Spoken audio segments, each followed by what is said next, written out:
à tous, soyez les bienvenus dans l'hebdo de la ville de Valenciennes. Voici les titres qui seront développés dans cette édition. Nous vous parlerons d'abord des travaux lourds qui vont bientôt être réalisés à la halte garderie Pirouette. Il s'agit de repenser complètement le lieu pour y créer un deuxième dortoir. Nous vous expliquerons pourquoi. Puis nous irons à l'université où jeudi dernier une convention de partenariat a été signée entre son président Mohamed Ourak et Geneviève Manarino, adjointe en charge de la culture de Valenciennes. Nous reviendrons sur les objectifs de cette collaboration. Enfin, nous évoquerons le sens de circulation et la signalisation définitive entérinée au terme de la phase de test qui avait été décidée il y a 3 mois entre la mairie et les riverains du secteur Lompré, Thiers, Perrier et Marmottan. Ils sont en pleine activité Baby Gym, mais dès le 2 mars, ces enfants seront accueillis à Picoty, dans l'espace Le Lièvre de la maison de quartier Centre-Ville. En effet, leur crèche Pirouette va faire peau neuve. Pour pouvoir conserver son agrément de 20 places, soit 90 enfants accueillis, la ville va créer un deuxième dortoir. Les normes de la PMI évoluent et aujourd'hui, soit la ville diminue sa capacité d'accueil sur Pirouette avec un seul dortoir, soit elle en crée un second pour garder ses 20 places. On écoute Gwendoline Desforges, adjointe en charge de la petite enfance. Le choix a été très vite fait, il n'était pas question de réduire le nombre de places d'accueil sur la ville de Valenciennes. Donc nous avons décidé de faire les travaux. Donc les travaux, c'est donc on va réaménager totalement l'espace. Nous créons un deuxième dortoir et nous refaisons la cuisine pour pouvoir fournir aux enfants les repas, comme ça se fait déjà dans d'autres structures. Les travaux vont durer 5 mois. Il s'agit de repenser complètement le lieu car il n'y a pas de capacité d'agrandissement. Il faut donc créer le dortoir dans l'espace existant. La ville, vous l'avez entendu, va en profiter pour refaire également la cuisine de la crèche. Des travaux qui s'élèvent à 220 000 € et financés pour moitié par la CAF et pour moitié par la ville elle-même. Pour le déménagement, sachez qu'il est prévu les 19 et 20 février. Évidemment, les enfants continueront à être accueillis dans d'autres structures pendant cette période. On évoque maintenant les accueils de loisirs sans hébergement proposés par la ville de Valenciennes. Sachez qu'il reste des places le mercredi après-midi à l'école Saint-Exupéry durant la période scolaire. Vous pouvez contacter le service concerné Petite Enfance pour vous renseigner. Et par ailleurs, sachez que la campagne de recrutement pour les centres aérés de cet été est en cours. La ville recherche des animateurs et animatrices titulaires du BAFA ou stagiaires BAFA pour encadrer les enfants de 3-6 ans et de 6 à 16 ans pour les mois de juillet et août 2015. Le recrutement s'ouvre du 21 février au 8 mars aux personnes titulaires donc du BAFA ou simplement stagiaires. Si vous êtes intéressé, envoyez vos CV, photos et lettres de motivation à l'espace Jeunesse Famille, 12 rue Louis Cellier à Valenciennes. Allez, on part maintenant au Mont-Huy, à l'UVHC, où jeudi dernier, une convention a été signée entre la ville de Valenciennes et l'université. Il s'agissait d'entériner des relations de partenariat qui existaient déjà, mais de manière non officielle. Avec cette convention, la ville et l'université scellent dans le marbre une amitié qui leur a déjà permis d'organiser expositions, conférences ou de mener à bien des projets.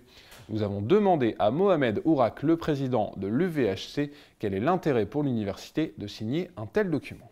Je dirais l'université, elle a besoin de son territoire. Elle a besoin de son territoire, pourquoi? Pour penser et réfléchir, se projeter dans l'avenir. Donc tout ce qui touche le développement de l'université dépend dorénavant, je dirais, du développement de territoire.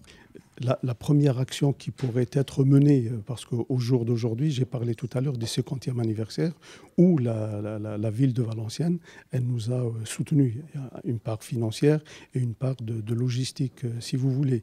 Mais par la suite, il y a la possibilité, au niveau de l'attractivité d'étudiants, par exemple, d'enseignants-chercheurs, disons des professeurs invités, qui viendraient à l'université de Valenciennes parce qu'il y a un accueil au niveau de la ville de Valenciennes. Par contre, là, c'est vraiment quelque chose d'officiel où Mme Manarino, elle fera partie des conseils de l'université. Donc, elle sera vraiment au cœur du système de la réflexion du futur. On écoute maintenant Geneviève Manarino, signataire de la convention pour la mairie. La ville de Valenciennes est heureuse d'avoir son université, mais aussi de donner les moyens à cette université de profiter des animations de la ville, des projets culturels de la ville, des projets sportifs, voilà, de mettre à disposition de façon un peu plus appuyée ce que la ville met en place pour les étudiants, qu'elle accueille de toute façon sur son territoire depuis déjà longtemps, et puis aussi pour tout un corps enseignant qui est présent et qui peut aussi travailler sur des projets, en particulier là sur l'exposition Kennedy. Ça a vraiment été un moment très fort de lien entre la ville et l'université, puisqu'il y a l'exposition à l'hôtel de ville, mais il y a aussi une conférence organisée avec un enseignant de l'université. Donc voilà, moi je suis convaincue qu'une signature est une signature, parce que c'est nécessaire, parce qu'aussi c'est une transmission qu'on fait pour après. Souvenez-vous, il y a 3 mois environ, nous étions à la réunion publique avec les riverains des secteurs Lompré, Marmottan, Perrier et Thiers, qui évoquaient les problématiques de vitesse, circulation et stationnement dans leur quartier. Les automobilistes ont en effet tendance à passer par ces petites rues pour éviter les bouchons de la rue Lompré. Et au terme de la concertation avec le maire, il avait été décidé de tester la mise en place de sens interdits, sauf riverains, sur les rues Thiers et Perrier, et d'un stop à l'angle des rues Thiers et Marmottan. Finalement, les riverains ont choisi de conserver cette configuration, sauf que les panneaux sens interdits seront doublés, car certains automobilistes ne les respectent pas.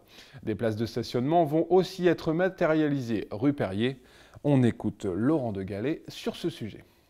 On sent que le quartier commence à vivre un petit peu mieux. Il y a encore quelques points d'amélioration. On va faire de la communication, notamment au niveau d'un cabinet médical qui se trouve à proximité, au niveau également du centre hospitalier qui n'est pas très loin et qui génère un certain nombre de stationnements, là aussi de pendulaires, de gens qui restent de 7h jusqu'à 19h.